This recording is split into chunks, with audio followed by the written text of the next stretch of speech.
Hi friends, Karthik Deepa சீரியலில் ஒரு அட்டகாசமான ரிவ்யூ பற்றி தான் இந்த வீடியோவில் பார்க்க போகிறோம். அதுக்கு முன்னாடி நம்ம சேனலை சப்ஸ்கிரைப் பண்ணாதவங்க கீழே இருக்கிற சப்ஸ்கிரைப் பண்ணை கிளிக் பண்ணிவிட்டு பக்கத்தில் இருக்கிற பெல் ஐக்கனையும் கிளிக் பண்ணிவிடுங்க. எங்கே பார்த்தோன்னா நம்ம கார்த்திக் இருக்காங்க இல்லையா, ஒரு வழியாக நகையை மீட்டெடுத்து நம்ம சாமுண்டீஸ்வரி மேலேயும் கார்த்திக் மேலேயும் எந்த தப்பும் இல்லை அப்படின்னு ஊர் முன்னாடி நிரூபிச்சிட்றாங்க. அது மட்டும் இல்லாமல் நேராக விஷயத்தை ஸ்டேஷனில் சொல்லி ரேவதியையும் வெளியில் கூட்டிகிட்டு வந்துடுறாங்க. நேராக கிளம்பி 2 பேருமே வீட்டுக்கு வராங்க. அங்கே பார்த்தோன்னா நம்ம கார்த்தி ரேவதி வாரதை பார்த்ததும் செம கடுப்பாகின சாமுண்டீஸ்வரி நேராக வீட்டை விட்டு வெளியில் ஏய் அங்கே நில்லுடா, இங்கே பாரு, என்னை மீறி இந்த வீட்டுக்குள்ளே காலடி எடுத்து வச்ச உன்னை என் பொருளாலேயே இல்லாமல் பண்ணிடுவான் பார்த்துக்கோ அப்படின்னதும் இதை கேட்ட கார்த்திக் செம்மையாக அந்த இடத்துல கோபப்படுறாங்க.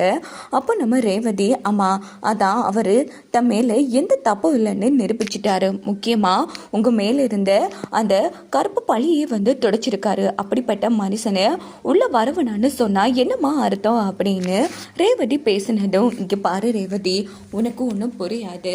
நீ வேணும்னா இவனை நம்பலாம், ஆனால் கண்டிப்பாக நான் நம்ப மாட்டேன். எல்லாத்தையும் திட்டம் போட்டு பக்காவாக பண்ணிட்டு இப்போ நல்லவன் மாதிரி நடிச்சுட்டு வந்திருக்கான்.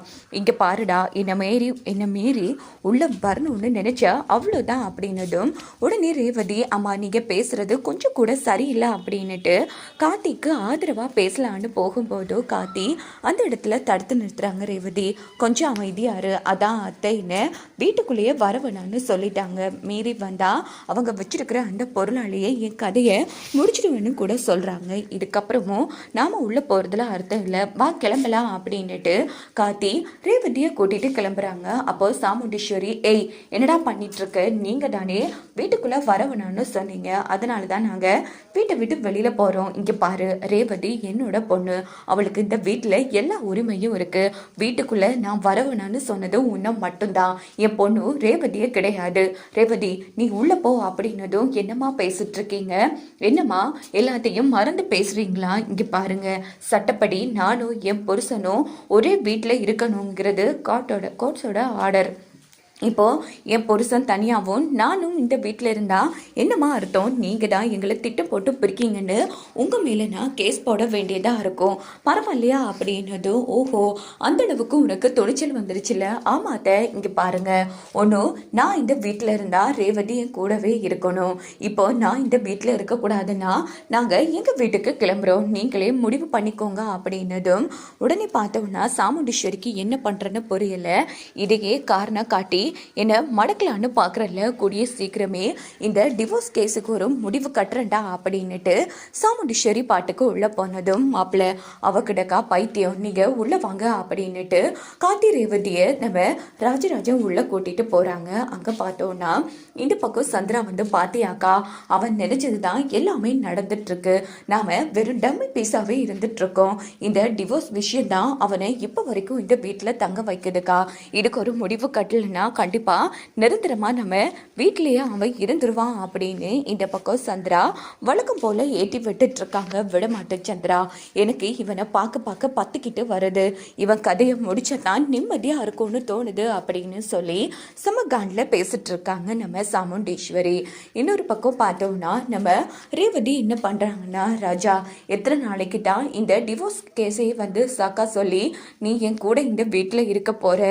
இப்போது 6 மாதம் முடிஞ்சிருச்சுன்னா எல்லாமே சொதப்பிடும். இப்போ ஏமா அவங்க முடிவில் கண்டிப்பாக மாற மாட்டாங்களே அப்படின்னதும், இங்கே பாரு, இந்த டிவோர்ஸில் கையெழுத்து போட போகிறது ஒன்று நீ, இன்னொன்று நான். அப்படி பார்க்கும்போது நம்ம 2 பேரும் முடிவு இல்லாமல் நம்மளை யாராலையும் பிரிக்க முடியாது ரேவதி அப்படின்னு கார்த்திக் சொன்னதும், இங்கே பாரு, என் அம்மாவுக்கு நான் வாக்கு கொடுத்துருக்கேன், அவங்களுக்கு டிவோர்ஸ் பேப்பரில் கையெழுத்து போடுறதா, அப்படி இருக்கும்போது எப்படி நான் உங்களுக்கு கொடுத்த வாக்கை மீற முடியும் அப்படின்னதும், இங்கே பாரு, அதுக்குள்ளே எல்லாமே சரியாயிடும், அத்தை என்ன புரிஞ்சு மருமகனாக ஏற்றுப்பாங்க. எந்த வாயால் என்னை வீட்டுக்குள்ளே வரவனான்னு சொன்னாங்களோ அதே வாயால் மாப்பிள்ளை நீங்கள் தான் என்னோட மாப்பிள்ளைன்னு நான் சொல்ல வைப்பேன், அதனால் நீ இதை பற்றி யோசிக்காதேங்கிற மாதிரி காட்டி ரேவதியை சமாதானப்படுத்துகிறாங்க. இந்த பக்கம் பார்த்தோன்னா வழக்கம் போல் சந்திராவோட டீம் வந்து மொக்க வாங்கிடுறாங்க. கார்த்தி வந்து மாஸ் பண்ணுறாங்க. நான் தான் சொன்னேன்ல, என்கிட்ட மோதாதீங்க, நீங்கள் தாங்க மாட்டீங்கன்னு.